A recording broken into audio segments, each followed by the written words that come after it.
अस्सलाम वालेकुम। उम्मीद करता हूँ आप सब लोग ठीक होंगे। काफ़ी सारे लोगों के क्वेश्चन थे कि सर हमें बताएं कि कनाडा के किस प्रोविंस में हमें आना चाहिए जहाँ पे हमारा वीज़ा वर्क परमिट में चेंज हो जाए, जॉब्स वहाँ पे मिले, अफोर्डेबल रेंट हो, लिविंग कास्ट भी वहाँ पे कम हो। तो काफ़ी सारे लोगों के क्वेश्चन थे, तो जो मेरे पास इंफॉर्मेशन है तो आज वो मैं आपके साथ शेयर करूँगा। कनाडा के 10 प्रोविंस हैं और 3 टेरिटरीज हैं।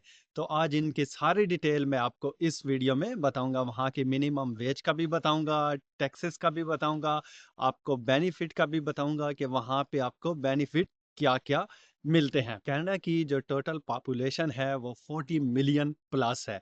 मतलब 4 करोड़ प्लस कनाडा की टोटल पॉपुलेशन है, जो हमारे कराची के बराबर आती है ऑलमोस्ट। और इसके जो 38% लोग हैं वो ओंटारियो में रह रहे हैं।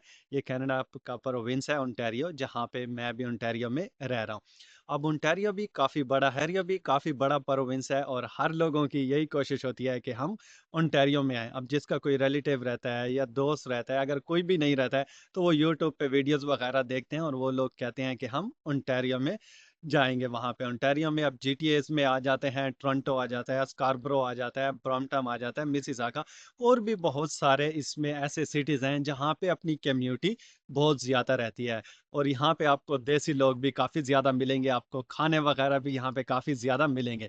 ऑब्वियसली जब जहाँ पे पॉपुलेशन ज़्यादा होगी, वहाँ पे रेस्टोरेंट होंगे, स्टोर्स होंगे, सुपर स्टोर्स होंगे और थोड़े दूर दूर वेयर हाउस भी वहाँ पे होंगे, तो आपको जॉब मिलने के चांस भी वहाँ पे ज़्यादा होते हैं। खैर इतनी ज़्यादा भी जॉब आपको नहीं मिल सकती है कि आप कहेंगे बस वहाँ पे जाएँ और हमें जॉब मिल जाए। आपको स्ट्रगल करनी पड़ती है अपनी जॉब के लिए और फिर आपको जॉब यहाँ पे मिल जाती है। अब जैसे आप लोग वीडियोस आजकल देख रहे हैं कि लोगों की लाइनें लगी होती हैं, कोई जॉब अनाउंस होती हैं, तो स्टूडेंट जो यहाँ पे आए हुए हैं ओंटारियो में या जो जीटीए में रह रहे हैं, तो वो जॉब्स के लिए अप्लाई करते हैं। कहीं 5 जॉब या 10 जॉब अनाउंस होती हैं, तो काफ़ी बड़ी लाइन वहाँ पे स्टूडेंट की लगी होती है। अब स्टूडेंट ने अपनी फ़ीस वगैरह भी निकालनी होती है, उन्होंने फ़ीस अपनी कवर करनी है। यहाँ पे वो रेंट पे रह रहे होते हैं, वो भी कवर करना है। काफ़ी उनके उनके भी यहाँ पे स्टूडेंट के भी यहाँ पे एक्सपेंस होते हैं। जब बंदा यहाँ पे आता है, रियल लाइफ में सब कुछ देखता है, तो फिर उसे पता चलता है कि यहाँ पे कनाडा में कितनी स्ट्रगल यहाँ पे करनी पड़ती है। तो अभी मैं ओंटारियो का आपको बताता हूँ। यहाँ पे minimum wage $16.55 per our ways है। इससे ज़्यादा आपको यहाँ पे एम्प्लॉयर दे सकता है, इससे कम आपको नहीं दे सकता है। ये गवर्नमेंट की तरफ से फिक्स होती है। अभी आप फॉर एग्जांपल आप किसी यू लैंड में अप्लाई करते हैं, एडिडास के वेयर हाउस में अप्लाई करते हैं, अमेज़न के वेयर हाउस में आप अप्लाई करते हैं, तो वहाँ पे $19, $20, $18 वो आपको स्टार्टिंग में ही पे देते हैं। लेकिन आजकल थोड़ी जॉब जैसे मैंने आपको बताया मुश्किल है मिलना। अब जो विजिटर वीज़े पे यहाँ पे आ रहे हैं, तो उनको वर्क परमिट में कन्वर्ट करने के लिए थोड़ी-सी स्ट्रगल करनी पड़ती है। अब उनका वर्क परमिट पे यहाँ पे अनफॉर्च्यूनेटली आपसे डिमांड की जाती है $15,000, 20,000, 25, 30, इवन कि यहाँ पे $50,000 तक भी आपसे डिमांड वगैरह उसकी की जाती है। अब कुछ लोगों को 15-20,000 में उनका वर्क परमिट मिल जाता है, विजिटर टू वर्क परमिट में उनका कन्वर्ट हो जाता है, वो गैस स्टेशन का उनको वर्क परमिट मिल जाता है या कहीं पे सुपर स्टोर का मिल जाता है या कहीं पे रेस्टोरेंट का उनको मिल जाता है, लेकिन वो इतने आसानी से भी नहीं मिलता है, उनको स्ट्रगल करनी पड़ती है। अब यहाँ पे अब कैश की जॉब का हम अगर आपको, अब जैसे आप बहुत लोग कह रहे हैं कि कैश की जॉब भी यहाँ पे आप कर सकते हैं। कैश की जॉब भी मुश्किल है आजकल मिलना, इतने आसानी से नहीं मिलती। अब जब आप अपना वीज़ा वर्क परमिट में कन्वर्ट करते हैं, कुछ एम्प्लॉयर्स ये होते हैं कि वो आपके पीआर की फाइल जब आप लगाते हैं तो वो आपको सपोर्ट करते हैं आपकी फाइल को। अब कुछ ये होते हैं कि नहीं, आपने जस्ट पैसे दिए हैं और आपका अब 2 ईयर या 3 ईयर का आपका उनके साथ कॉन्ट्रैक्ट है, तो बस वो फिर एक्सपायर हो जाएगा, आपके पीआर की फाइल आप नहीं लगा सकते हैं, वो आपको सपोर्ट नहीं करेंगे। तो ऐसा भी यहाँ पे बहुत सीन होते हैं। लेकिन जब भी आपने अपना वर्क परमिट चेंज करवाना है, तो सारी सिचुएशन, टर्म एंड कंडीशन आपने देख के ही तब भी आपने उसको कन्वर्ट करवाना है। अब हम यहाँ के बेनिफिट्स की बात करते हैं। जो विजिटर वीज़े पे यहाँ पे आते हैं, उनको यहाँ पे कोई भी बेनिफिट्स नहीं मिलता है। अब उनका बेनिफिट क्या है कि वो अपने खर्चा यहाँ पे खुद करेंगे, जितना एक्सपेंस भी आएगा वो सारा यहाँ पे खुद करेंगे। हाँ, अगर आप पीआर हैं या कनेडियन सिटीजन हैं, तो तब तो आपको यहाँ पे काफ़ी बेनिफिट्स यहाँ पे मिलते हैं। जैसे अगर आपके बच्चे हैं तो बच्चों के पैसे आपको मिलते हैं, अगर आपकी लो इनकम है तो आपको GST, OTP, Ontario Trillium benefit भी मिलता है, कनाडा वर्कर बेनिफिट भी मिलता है। काफ़ी बेनिफिट्स हैं, अगर आपकी लो इनकम है तो आपको वो बेनिफिट मिलते हैं यहाँ पे। और वो बेनिफिट आपको गवर्नमेंट इसलिए देती है कि जो यहाँ पे मिडिल क्लास के लोग हैं उनकी इनकम तक आपके बराबर हो जाए, आपकी इनकम उनके बराबर तक हो जाए, और यहाँ पे आप अपना अफोर्डेबल आप अपना रेंट भी कर सकें, आप अपना रेंट भी अफोर्ड कर सकें, आप अपने एक्सपेंस भी अफोर्ड कर सकें, और आप अपनी लाइफ थोड़ी सी अच्छी गुजार सकें। तो ये ओंटारियो में काफ़ी ज़्यादा यहाँ पे बेनिफिट्स मिलते हैं। ओंटारियो का मैं आपको वेदर भी बता दूं, यहाँ पे लोग काफ़ी ज़्यादा इसलिए आते हैं कि यहाँ पे वेदर भी बहुत अच्छा होता है। स्नो तो पड़ती है लेकिन वेदर यहाँ पे ठीक होता है। अब ऐसे समझ लें कि जैसे हम पाकिस्तान में रहते हैं या इस्लामाबाद में या मरी में, तो वहाँ उस टाइप का वेदर यहाँ पे होता है। अभी इस साल तो 2023 में अभी तक दिसंबर में एक दफ़ा स्नो पड़ी है, वो भी बहुत लाइट सी स्नो पड़ी है, बाकी तो कोई ऐसे इतनी ज़्यादा कोई हैवी स्टॉर्म यहाँ पे नहीं आया है। तो वो भी लोगों की यहाँ पे कोशिश होती है कि हम ओंटारियो यहाँ पे जाएं, और अपनी कम्युनिटी भी यहाँ पे रहती है। बात करते हैं ब्रिटिश कोलंबिया की। ब्रिटिश कोलंबिया की जो मिनिमम वेज है वो $16.75 पर आवर वहाँ की वेज है, जिसका वैंकूवर सिटीज़ है। काफ़ी लोग अपनी कम्युनिटी के वैंकूवर में भी हैं, वहाँ पे देसी कल्चर भी आपको ऐसे मिलेगा जैसा जीटीए का है। वैंकूवर में भी लोग काफ़ी ज़्यादा रहते हैं। वहाँ पे जो जॉब की सिचुएशन है वो भी इस तरह है जैसे ओंटारियो का मैंने आपको बताया कि वहाँ पे भी आपको काफ़ी स्ट्रगल करनी पड़ती है, तब जाके आपका वीज़ा कन्वर्ट होता है। बाकी जो मैंने आपको जीएसटी का बताया है, चाइल्ड बेनिफिट का बताया है, उन कनाडा वर्कर बेनिफिट का बताया, तो ये 3 जो बेनिफिट हैं ये गवर्नमेंट ऑफ ये फेडरल गवर्नमेंट की तरफ से होते हैं, वो भी आपको वहाँ पे मिलते हैं अगर आपकी इनकम कम हो। अब मेरे कुछ दोस्त हैं वो वैंकूवर में वहाँ पे मूव हुए हैं, तो वो बता रहे थे कि यहाँ पे जॉब मिल तो जाती हैं लेकिन थोड़ी बहुत कोशिश करनी पड़ती है। अब ओंटारियो में यहाँ पे आपको काफ़ी स्ट्रगल करनी पड़ती है तब आपको यहाँ पे जॉब्स मिलती हैं। वहाँ पे वो कह रहा था मैंने 2-3 जगह वहाँ पे सीवी दी है और मुझे जॉब मिल गई है। वो यहाँ पे ओपन वर्क परमिट पे है।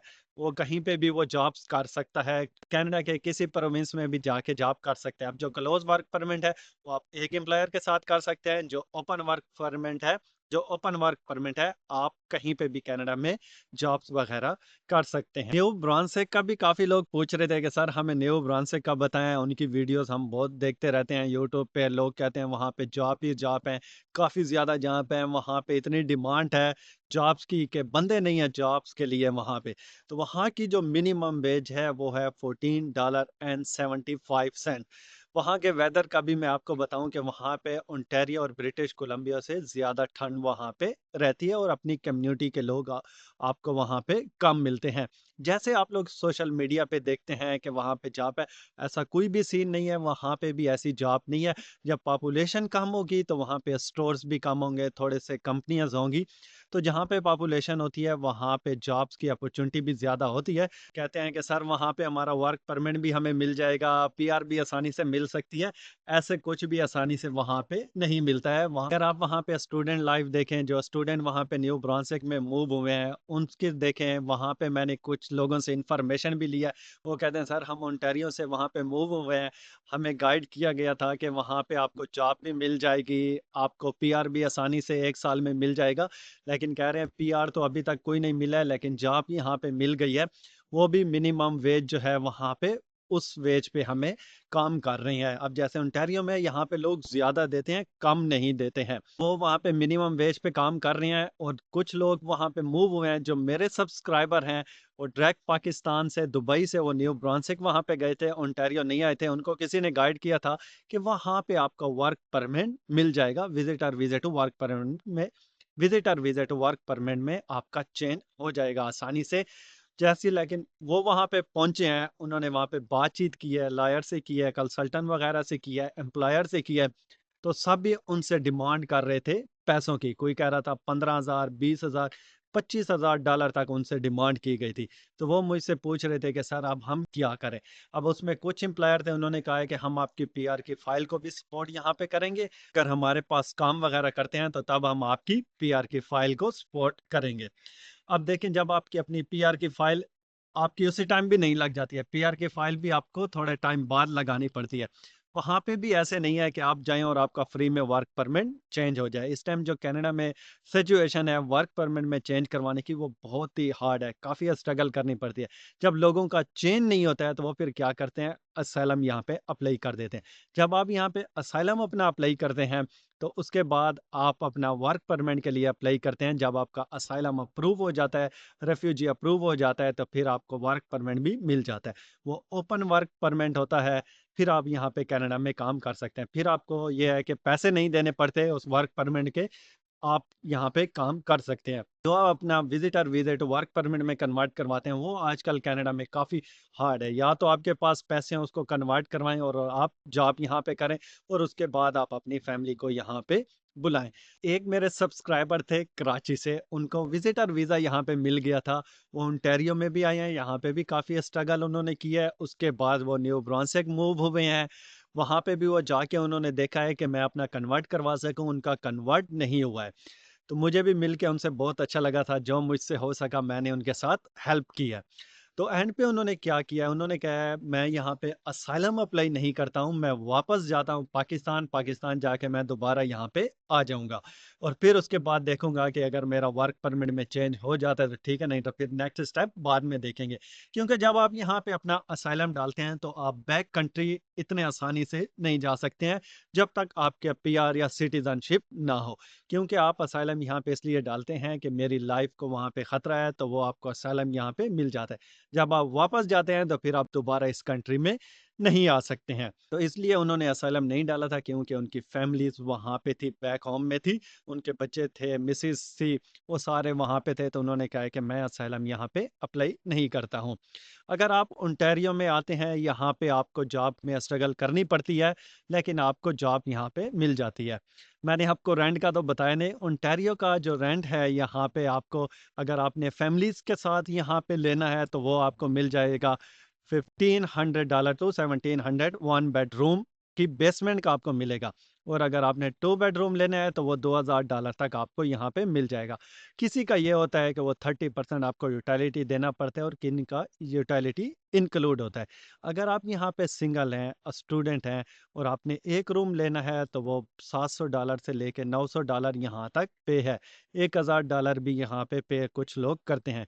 अगर आप बेसमेंट में रहते हैं, शेयरिंग में रहते हैं, जैसे स्टूडेंट यहाँ पे रह रहे हैं, तो 500 से $700 आपको पर मंथ पे करना पड़ता है। और जो विजिटर वीज़े पे यहाँ पे आते हैं, उनको या होटल बुक करवाना पड़ता है या उनको यहाँ पे एयरबीएनबी बुक करवाना पड़ता है। उसके बाद वो यहाँ पे रह के अपनी जॉब वगैरह फाइंड कर सकते हैं, या उनका कोई दोस्त वगैरह हो या रिलेटिव हो, उनके पास स्टे करके कोई दिन वो अपनी जॉब यहाँ पे फाइंड कर सकते हैं। ये नहीं कि अगर आप यहाँ पे विजिटर वीज़े पे आ भी गए हैं और आप अपनी जॉब ढूँढ रहे हैं, विजिटर वीज़े पे आए हैं और आपने जॉब फाइंड करनी है, तो आपको यहाँ पे अपने 8 से 10 घंटे जॉब के लिए देने हैं। मतलब कि आपको यहाँ पे 9 बजे या 8 बजे आपको घर से निकलना है और 5 बजे आपको वापस आना है। कहीं एम्प्लॉयर से आप जाके बात करें, कंसल्टेंट से करें, लॉयर से करें, डायरेक्ट उनसे जाके बात करें कि मैंने इसको चेंज करवाना है, वो कैसे होगा?